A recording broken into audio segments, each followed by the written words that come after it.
led her to work with Ecozine, and then she co-founded and directed Hong Kong Cleanup, which amazingly, I couldn't believe these figures, engages 250,000 people, and you've cleaned over 17 million pieces of trash, which is just crazy. She's an amazing and inspirational woman. She's also, not only that, but she's a co-founder and editor of Ecozine, a quarterly magazine, and later on you get the chance to win a year's subscription of that. I'd like to warmly invite Nissa to come up and do her presentation. Thank you.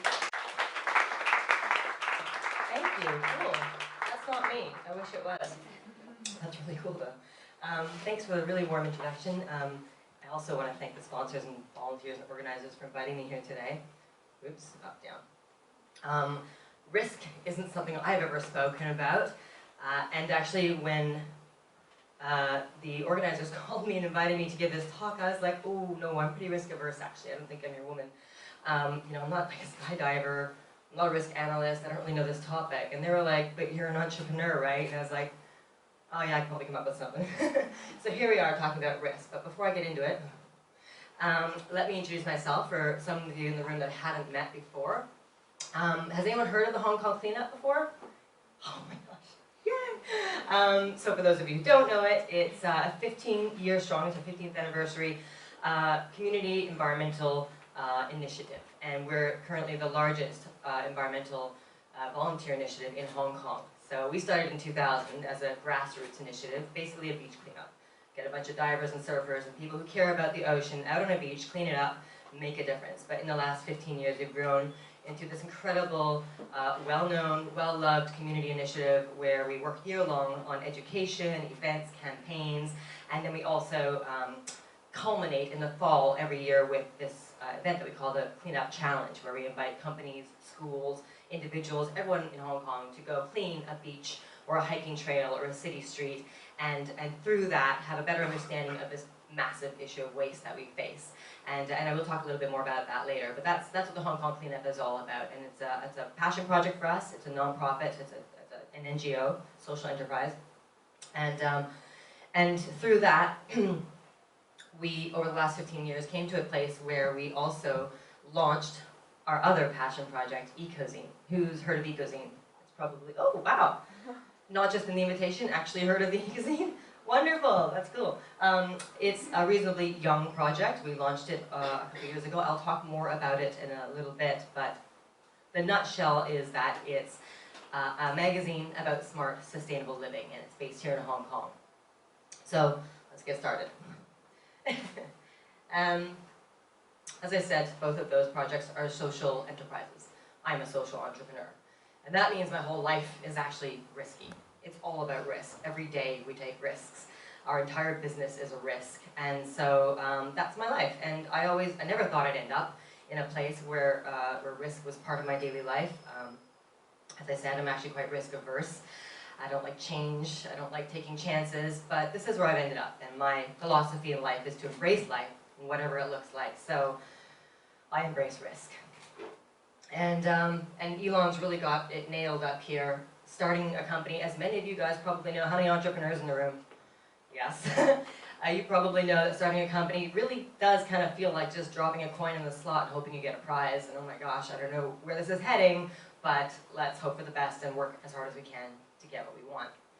So I'm going to share with you today 3 cases. I'm going to talk about risks that we've taken, challenges we've faced, failures we've had till the cows come home. I've chosen 3, based on the 20-minute time limit, to share with you today, cases where we took a risk in our business endeavors and where it paid off. And I hope that I can add value to your morning that way. So case number 1. The Hong Kong Cleanup, as I mentioned, is an NGO that deals with the issue of waste. And waste, well, it's not really a sexy topic. It's not something that people have to get up in the morning and go, let's talk about waste day, that's going to be really cool. So over the last 15 years, it's been a constant challenge for us to repackage and reinvent and reframe the issues that we talk about in ways that will get people's attention and that will get people engaged and will get people to actually want to pay attention to this issue, because people are busy, especially in Hong Kong. There's like this many minutes in a day that you have free and this many issues that people want you to pay attention to. So how do you make yourself stand out? And for us, waste is a really vital issue. It's an urgent issue. Our landfills are nearly full, and they have been for the last decade or more. Our oceans and coastlines and country parks are filling with trash. We're 7 million people living in a tiny territory. We're literally, burying ourselves in trash, and there's not a lot of awareness about it. So with our campaigns, we try and address different aspects of that bigger, broader, hard to grasp issue in different ways. Here's 3 campaigns in recent years that I quite like, just to illustrate that. The first one, it's hard, I'm not sure if you can see or not, but it shows plastic bags that appear as jellyfish, trying to illustrate how trash affects our natural environment and our ecosystems, because that's how plastic bags appear to turtles. The second campaign from a couple of years ago now was, we worked with an artist, an amazing artist named Lena Klaus. The picture is of trash that she found on a beach on one day, one beach, with a group of school kids. They found the trash, they made this art piece, and it really illustrates the volume of waste that we're finding on beaches and coastlines around Hong Kong and the world. And the third image, which I love, it's just from last year. We had a photographer work with us, Hong Kong Photography, to photograph many of our volunteers and sponsors and people we worked with in our community over the years, and put them in our campaign to illustrate how, as a person you can make a difference, but when we work together, like ants, we can achieve a lot. So working together, the fact that the trash affects the environment, the fact that there's so much trash, all different aspects of the same issue, really. And another thing that we try to address is littering, because litter and dumping in Hong Kong are larger issues than a lot of us realize. And I invite you, actually, when you leave this event today, when you walk back to your office of the MTR, try this exercise. Just walk and look at the street. Like, look for tissues, look for wrappers, cigarette butts, plastic pieces of crap.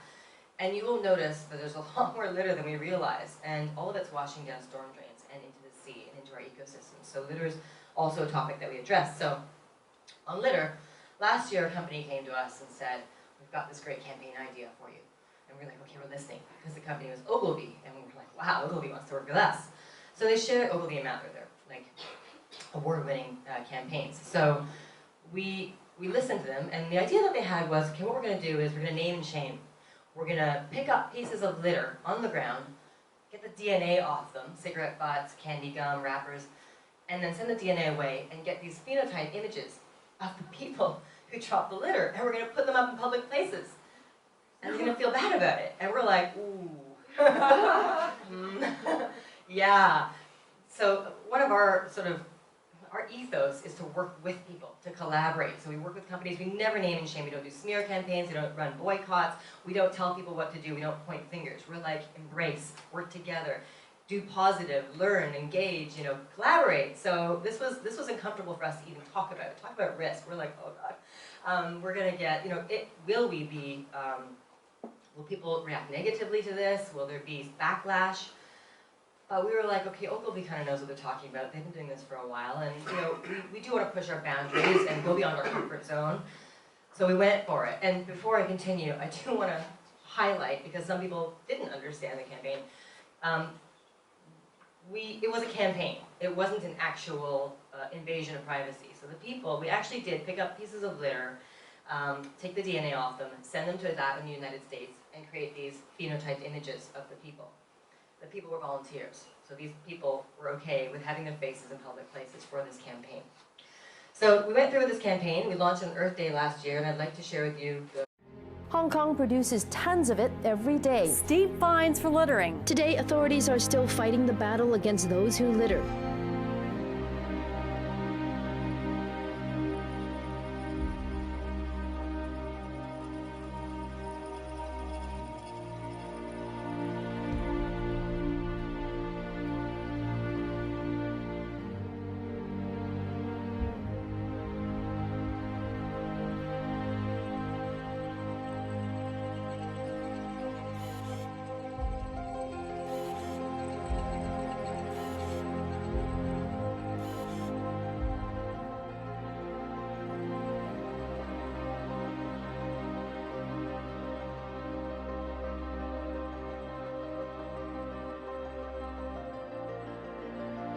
DNA is a blueprint for a person. We run it through the snapshot algorithms and produce predictions about that person. We predict eye color, skin color, hair color, freckling, the shape of the face, and biogeographic ancestry.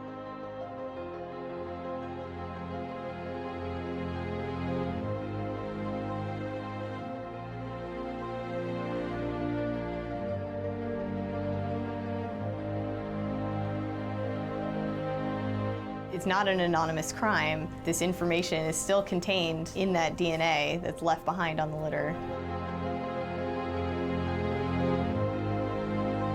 Well, next to Hong Kong, where you may want to think twice about littering.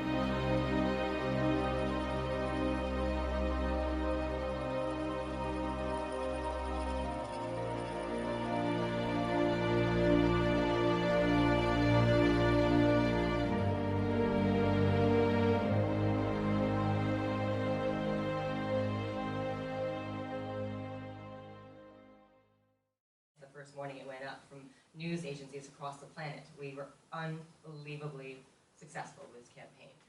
It went viral online, it got mainstream media, and it did what we wanted to do, get attention to one of the issues that we work on, drive conversation, create, provoke thought, create a space where people could talk about this issue. It really brought attention to it, and we couldn't have asked for better. So we're excited to see what they come up with for us this year. But for us, that was a massive risk. It was really stepping outside our comfort zone, and it paid off. So the next risk I'm going to talk about is a project we brought to Hong Kong last year called Zero Waste Hong Kong. Now, has anyone heard of zero waste before? Or circular economy? Okay, a couple, that's good. Well, 10 months ago, nobody, there would be no hands going up about zero waste in Hong Kong unless you weren't from Hong Kong. It was a very foreign concept in this city, but not elsewhere. Around the world, zero waste and the concept of circular economy, has been taken on, it's established. It basically refers to the idea of setting goals and targets to reduce one's waste footprint to zero, and not be sending trash to landfill and incineration, but be reusing, reducing, recycling, upcycling, using all these, treating waste as a resource, which is a really new concept for Hong Kong, but not elsewhere. So you can see here, there's a US Zero Waste Business Council. Zero Waste Scotland is funded by the Scottish government. Zero Waste Europe works with the EU on a regular basis to develop waste strategies for the entire European Union.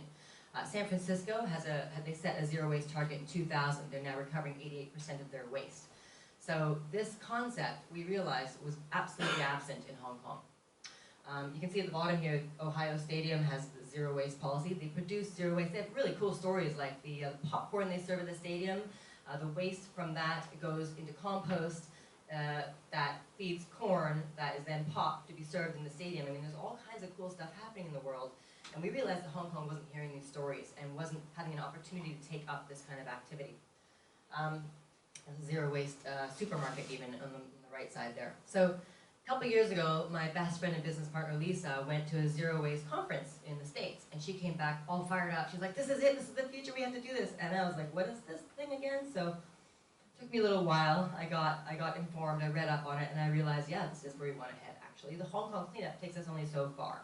Get people out there, get some cleaning up, helps them understand that there's an issue. And we have a lot of people coming to us all the time saying, okay, I get it, there's a problem, and I want to make a bigger difference. I want my company or my school or my family, we want to do something more.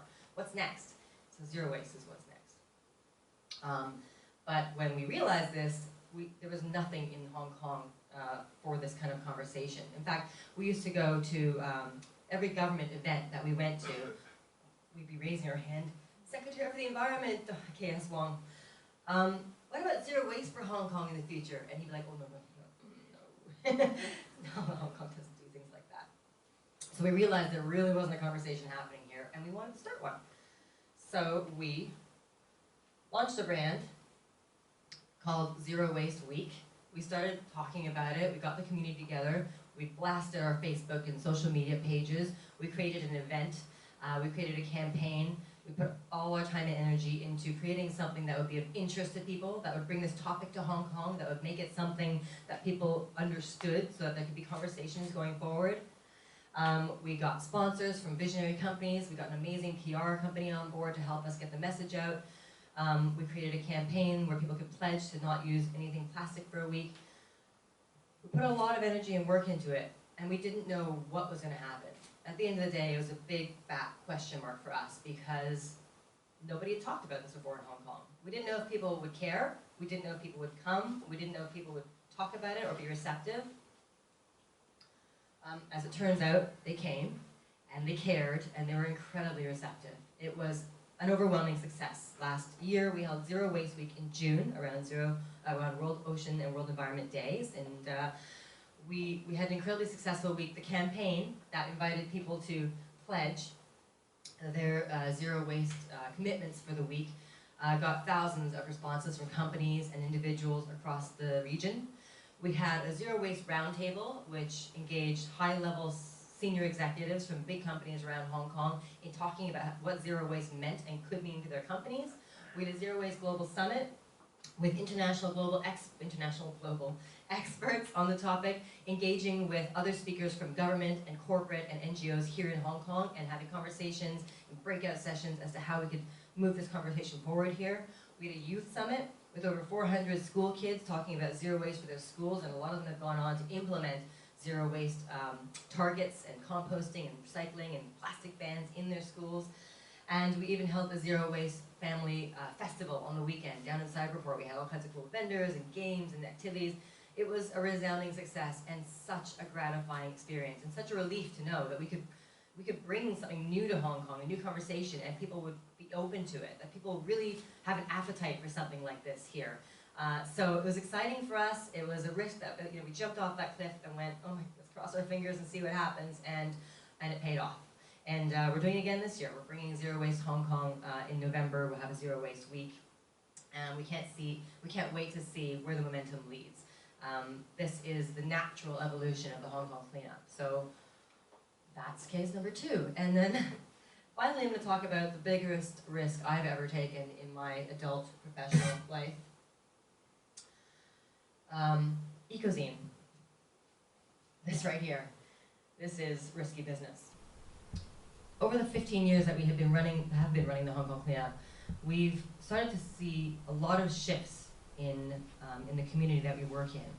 And a few years ago, we realized that we were sitting at this really amazing intersection, a unique position because of what we did, where we're working with companies and NGOs and consumers and the community, and we're seeing shifts in each of those sectors. So we saw companies, big companies, developing CSR initiatives and green teams and volunteer days, where we hadn't really seen that before. 10 years ago, we would call up a company and be like, we have this great event, it's free, you can participate, it's staff engagement, it's environmental, it's CSR, and they'd be like, well, yeah, that sounds really cool, we like what you're doing, but it's just, we don't have a remit for that. We don't have a budget, we don't have resource, we don't have anyone in the company to do that. And then, now our phones ring off the hook during Hong Kong cleanup season with companies going, oh, we've got a budget to spend, we've got green things to do, we've got volunteers who want to make a difference, can you help us out? So we saw that shift in the corporate world and in industry. And then in the consumer world, we were seeing lots of reports coming out and people coming to us and saying that people are experiencing a shift in the way they buy and shop and think about the products that they use every day. And it wasn't so much anymore about what label is on the product or what's cheapest. It was about the provenance behind what they buy. The ethics, was this made in a fair way? Is it fair trade? Is it organic? Is it healthy for my body? Is it good for the planet? Will it leave my kids with a mess? So that was becoming more of a conversation in the consumer side of things. And meanwhile, we as an organization work with many, many NGOs and charities who are making amazing differences in the world and doing incredible campaigns and doing incredible work. And a lot of it, they're only able to communicate it to their networks because everyone's so busy, because there's this lack of connection between the NGOs and the people they want to reach, the wider audience. So we're like, okay, we're in this sweet spot. We kind of have connection with all these different sectors and people, and we want to share this wealth. We don't want to be the only ones here. We want everyone to be connected to each other. So, yeah, I don't know, maybe let's launch a magazine? We had no idea what we were getting ourselves into at the time. We had no investment, no experience, no time, no money, but we had lots of passion. And we had an idea. And like many of the entrepreneurs in the room, we decided that was enough. So we started with a website, which involved lots of sketching, staying up till midnight, looking at thousands of other websites, going, oh, is that how you do it? What are menu bars? Wait, what's a pull-down menu? Like, seriously. and working with a developer and some really inspirational people to get that going. And once the website was up, we launched it quietly. It started to gain momentum and get hits, and people, responding to us. Our social media started to have visitors. And as that slowly grew, the community around us grew. We reached out. We said, we're doing this great thing. We think it's good for the planet and people. Will you help us? And we literally had support from, advisors, from competitors, like other magazines. I have nothing but the utmost respect for the people who've helped us get where we are today. Like, we literally approached another magazine and went, how do you do what you do? Can you help us do it too? And they were like, yeah, sure, this is amazing what you're doing. So we couldn't have done this on our own. And I realize now it wasn't as risky a thing as we thought it was going to be, because all we had to do was reach out and ask for help. At the time, it was awfully scary.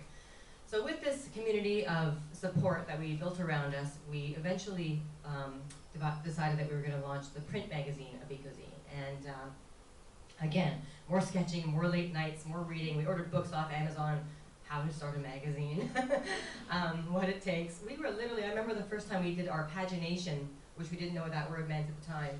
We had the pages all laid out on my best friend and business partner, Lisa, in the last slide there. We were in her living room late at night with pages on the floor, picking them up, putting them down. Wait, does it have to be a multiple of 2 pages? Okay, wait, one more page at the end. But we got there. The first issue took us 6.5 months to put together, and a lot of blood, sweat, tears, and laughter. But we did it with the love and support of a lot of people. Even Owen, our first cover, Owen Wilson, the guy is such an angel. I met him once in a nightclub, got his phone number. 2 years later, I called him up. I'm like, hey, so we're doing a magazine. I was wondering, it's about the environment.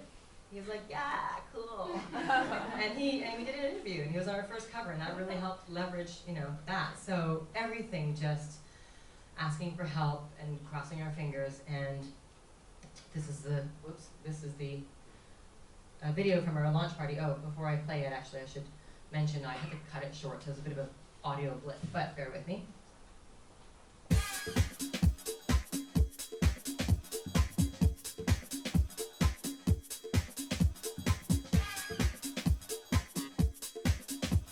Congratulations to the team at Ecozine. And it's amazing to see so many people alive in Hong Kong to want to save the environment, to want to do things the green way, and to want to live in a sustainable way with the planet. We love it. Keep up the great work. It's awesome what you're doing. Keep up the good work. Congratulations. Freaking awesome. I want to wish Nissa, Lisa, and the gang a very, very heartiest congratulations. Amazing magazine. I wish you the best of luck. You guys rock, everyone at Ecozine, and I thank you for putting forth this kind of contribution that'll make a difference for everyone. And our children, thank you. And our children's.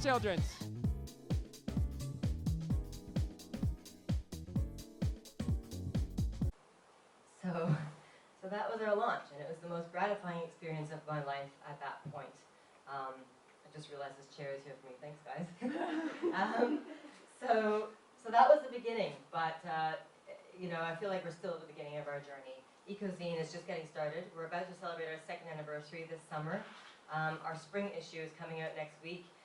Every single day is a learning journey, and every single day is filled with risks and scary moments and what ifs and I don't knows. But it's incredibly gratifying, and I wouldn't have traded it for anything. I wouldn't trade it for anything, although I wouldn't wish it on my worst enemy. So I hope that my story of these 3 risks that we took that fortunately heaven smiled upon us and they paid off have added value to your morning, and I hope you guys have some questions. Thank you very much for your time.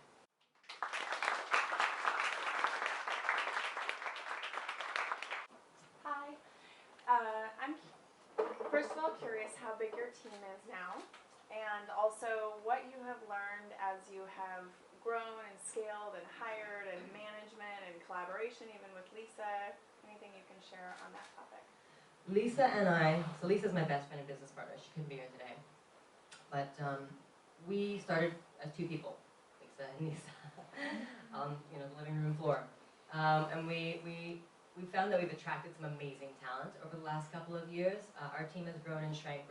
Like any other small startup, we've struggled here and there with cash flow, and then we've had great successes, and then we've had to pull back, and it's always kind of a journey, right? But currently our core team is 5 people, which is tiny to be producing this magazine and online. Our magazine, we have a print magazine that's quarterly.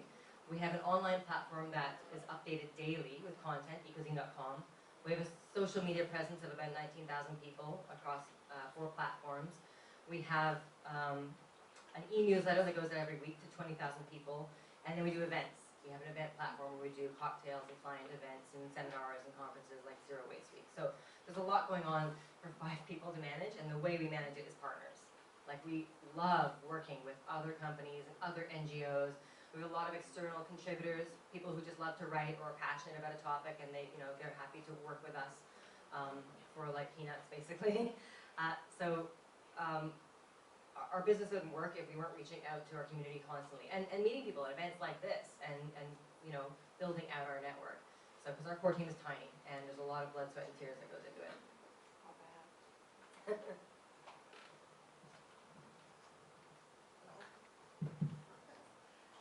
Any other questions?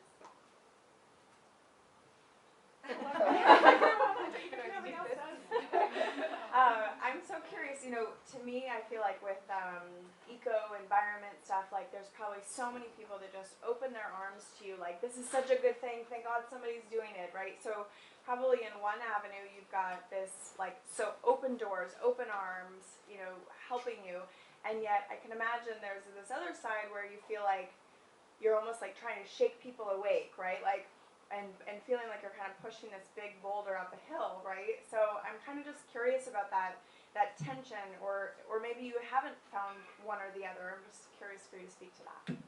Yeah.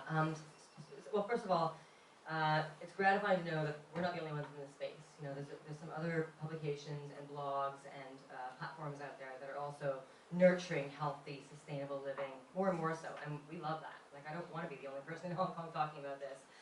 We want a community to develop, and so it's lovely to see that we're not alone, and kind of encouraging, because we know that there's appetite.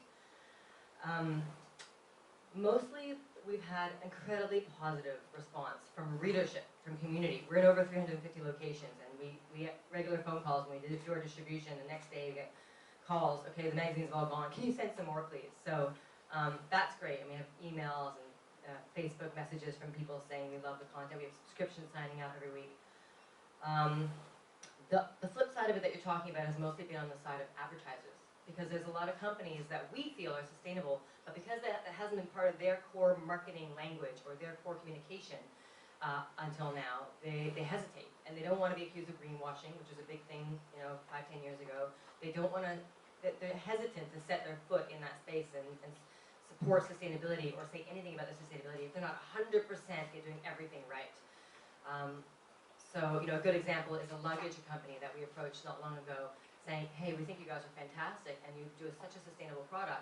Would you like to advertise with us? Because their luggage is incredibly well built. It's got a lifetime guarantee. They'll repair it for life, which to me is sustainable in every way.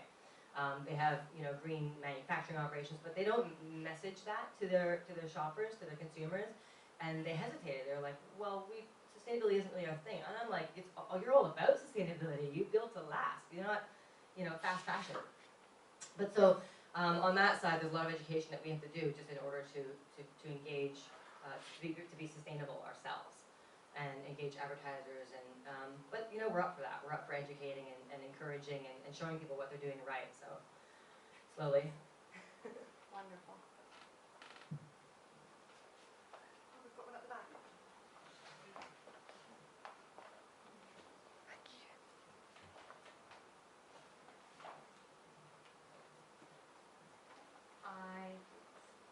I'm in an organization at my workplace that is looking for volunteer opportunities, and I know that you said that your organization is often overwhelmed with requests for volunteer opportunities. Well, I guess with that, how many events do you guys hold per year that are volunteer opportunities, and are there any other organizations in Hong Kong that you're aware of that would be a great place to get involved? Yes.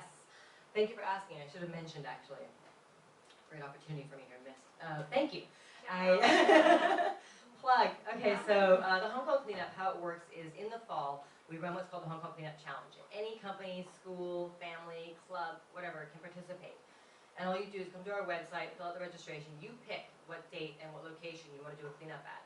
And we provide resources, information, seminars on how to have a safe, fun, successful cleanup, and then you go and do it. And all we ask in return is that people, well, two things. One, that you consider making a contribution to our work. More if you're a corporate, less or none if you're a school or an NGO or something, but to help us be sustainable. And two, that you collect data on what you collect on the beach or hiking trail and send it to us for our report. That's it. So any number of people, we have teams of 3 up to teams of 400 participating, and it's all there for you. Registration's open in the summer, and our website's hkcleanup.org. And if you're looking for volunteer opportunities, another organization I want to give a shout out to is Hands On Hong Kong. They provide volunteer opportunities for companies, organizations, and it's a really cool organization. They'll kind of work with you on what works for your organization. So check them out too. So earlier you were talking about influencing like companies, to promote sustainability. So on that note, like what about government? Because I mean, in order for things to really change, you have to change government policies and stuff. So we do advocate. What's one of our missions is to, empower, educate, and advocate. And we talk to government. We have a regular sort of conversation going with them. We have partnership. There's a government interdepartmental working group called the Clean Shorelines Working Group that we work with to try and help them create actions and hopefully policies that will improve our state of our environment. I will say that on the zero waste thing, remember how earlier I was saying we used to go to government events and be like, zero waste, and they'd be like, just this past fall, Lisa, my business partner, was at an event, and she was like, zero waste? And Secretary of the Environment, K.S. Wong, he goes, yes, actually, we're launching a 10-year study on the feasibility of zero waste for Hong Kong. We're like, yes, because we know that was us. So, we try to influence government as much as we can. Actually, on the same note, recycling bins, like it just seems it's not working in Hong Kong. And every time I go there, it's totally packed, it's full. Yeah. And then you're like, I want to do something good, but then it's packed, and then I have to put it on the side, and then I don't know if it's actually going to the recycling bin or not, Yeah, honestly, the government, it's the government, right? It's a government, but they're doing the best they can. On the recycling side of things, just quickly, a couple things I want to say about recycling. One, I get asked this at every event that we hold or attend, which the question is, do they actually recycle this stuff? Because people have seen things being thrown into the garbage and just combined, and people feel discouraged and they feel like there's no point recycling or it's overflowing. So the answer to that is yes, they get recycled. The government, they did have issues quite a few years ago, but they train and monitor the contractors really well that pick up the recycling. And to get those contracts, those tenders for the recycling service, the contractors really have to train their staff well as to how to collect and sort the recycling. But a couple of things can happen. One, people who don't know how to recycle, who put like a can full of juice or a container full of food in the recycling bin and contaminate the whole batch. Then the contractors are trained to put that batch of contaminated, unrecyclable stuff in the garbage, and people see that and go, oh, they're putting recycling in the garbage. Stuff like that can happen. So I encourage you to just trust that recycling happens. Don't not do your part because you think someone else might not do their part. And they're doing a lot of new things where it takes time to implement. And our position, our ethos is to support and encourage and keep it moving, keep pushing from behind. They're going to be launching waste charging in Hong Kong in the next few years, which means we're going to have to pay for our garbage, which means we're going to have to, if we want to save money, recycle more. So they're going to have to, they are putting in place more recycling infrastructure so that that's there for people when they start charging for garbage. So you're going to see a lot of change in the next few years, I think. And then also, this is cool. I've been talking about this for a year since it launched, but I only downloaded it last week. There's a government app called Waste Less. And no one's heard of it because it's a government app, and the government isn't great at communication, but it's an amazing app. It tells you where you are, tells you where all the nearest recycling bins are around you, and you can click on the recycling bin, thing on the Google map, and it'll tell you what it recycles, how to get there from where you are. It'll tell you where I need to recycle glass, where's the nearest one. So download this app, it's awesome, Waste Less. So that, progress is slow, but it's progress. Actually, SIE is a fund which is also from the government. They were initiating projects of innovation around perishable food or waste. Yeah, they're doing lots of work on food as well, exactly, yeah. So they're getting there, I think. I mean, the government gets slammed enough, so I'm not going to slam the government. I like to give credit where it's due. But like you said, it's so much more present in different countries, and why not here as well? Yeah, no, we are absolutely behind, like with the zero waste conversation. There's no question we're behind. Are you aware isn't there a service as well that will come and pick up your recycling? HK for you? recycles, but which is also a startup, which is amazing. It's been around for a few years. I'm not sure what their status is right now because I use their service and they just cut me off. Actually, they said they're not servicing my house anymore, so I'm not sure they're restructuring or. But HK Recycles is the one you're thinking of, and I think with the government, there's a big government fund that's available for recycling services. I think more of that's going to crop up in the near future.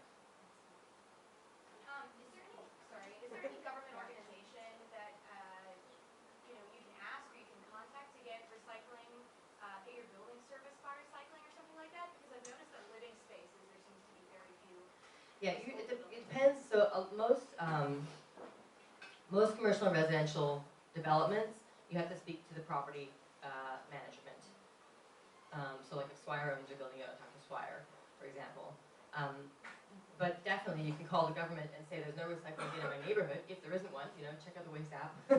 And you call the EPD or the FEHD, the Food Environmental Hygiene Department, to request public recycling bins in your neighborhood.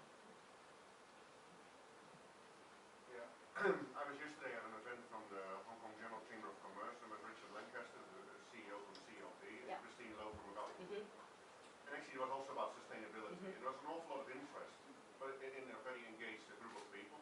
But it's a completely different world. It's all suits, obviously, and ties, and it's very official. And then we have this amazing group of people here also talk about the same topic, but it looks like the worlds are so different. With your experience, you talked about this luggage company, etc. How can we bring these two worlds more together and more work together on basically the same topic? What's your experience on that? Because we're very lucky that we straddle those roles. Like I go to a lot of these corporate events and we talk to a lot of corporations. The Hong Kong Cleanup is corporate sponsored, so we're in a lot of corporate environments. This is actually less usual for me, and I'm excited and delighted to see the questions coming from this kind of audience because I don't get to communicate as often with creatives and sort of the less suity kind of side of Hong Kong. I would love to see more engagement, interaction. I think that we provide a platform in a small way where we reach both of those sectors. Honestly, the corporate world has a lot of leverage. They can do a lot. I mean, they've got the money, and they've got the power in terms of influencing government, even the big corporations and the chambers of commerce. So they have a responsibility to do something. But so do we. Just because you're a small startup doesn't mean that you can leave it to those guys. So I guess there's two facets to the answer to that question. One is, don't wait for something else to happen to try and make a difference in your world. But if you do want to connect between those two worlds, creative and sort of smaller social enterprise kind of world and corporate world. I mean, because we were never corporate before. What we did was just reach out, like knock on the door and be like, we really need a PR campaign. We wondered if maybe you'd help us out. So for us, it's been a matter of really just getting out there, introducing ourselves, and I think that that's something a lot of small organizations can do. The big corporates, a lot of them now are looking for partners that are local, that are engaged. That they're looking, they're looking for places where they can make a difference, especially social entrepreneurship. So there's actually a lot of opportunity out there. Maybe there's a little bit of a lack of ways to grab those opportunities, like the communication lines aren't exactly clear. So yeah, good question. I think it's something that we can probably explore a little bit more. Thank you very much. Thank you. Yeah, absolutely. Great pleasure. Thank you.